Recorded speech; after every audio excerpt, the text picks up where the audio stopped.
রাসূল সাল্লাল্লাহু আলাইহি ওয়াসাল্লামের লিডারশিপটা ছিল এথিক্যাল লিডারশিপ, কিন্তু এইটার অনেক বড় ক্রাইসিস আমাদের সমাজে, আমাদের নেতৃত্বের মাঝে। কি বলেন? নৈতিকতার ঘাটতি আছে না?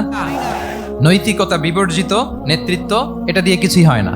একটা জাতির ধ্বংসের জন্য নৈতিকতা বিবর্জিত নেতৃত্বই যথেষ্ট।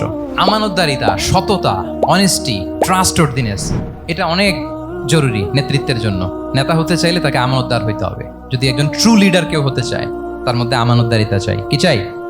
আমানতদার, তাহলে ইন্টিগ্রিটি।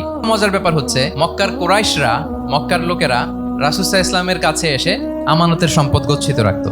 আবু জাহেলের কাছে রাখতো না, উতবা, শাইবা, ওয়ালিদ ইবনে মুগিরা, কারো কাছে রাখতো না। খেয়াল করে দেখেন, দল করে আবু জাহেলের, দল করে কার? কিন্তু আমানত রাখে কার বাসায়? কি অবাক করা কাণ্ড না? কর্মী হচ্ছে আবু জাহেলের, কিন্তু আমানতের সম্পদ রাখে কার কাছে? মুহাম্মদ সাল্লাল্লাহু আলাইহি ওয়াসাল্লামের বাসায়। রাসূল সাল্লাল্লাহু আলাইহি ওয়াসাল্লাম যেদিন হিজরত করবেন, উনি সাইয়েদনা আলী রাদিয়াল্লাহু তাআলা আনহুকে অ্যাসাইন করে গিয়েছেন যে, আলী তুমি থাকো, তুমি কয়েকদিন পরে মদিনায় হিজরতে যাবা, আমার কাছে যত আমানতের সম্পদ আছে এগুলো তুমি আগে বিলি করে তারপরে যাবে। রাসূল সাল্লাল্লাহু আবু বকর রাদিয়াল্লাহু তাআলা আনহুকে নিয়ে চলে গেলেন। আলী রাদিয়াল্লাহু তাআলা আনহুর টানা 3 দিন লেগেছে যে ডিপোজিটগুলো রাসূল সাল্লাল্লাহু আলাইহি ওয়াসাল্লামের কাছে ছিল, আমানতের যে জিনিসগুলো ছিল এগুলো বন্টন করতে সাইয়েদনা আলী রাদিয়াল্লাহু তাআলা আনহু 3 দিন সময় নিয়েছেন। 3 দিন। এত পরিমাণ আমানতের সম্পদ রাসূল সাল্লাল্লাহু আলাইহি ওয়াসাল্লামের কাছে ছিল। আল্লাহু আকবার।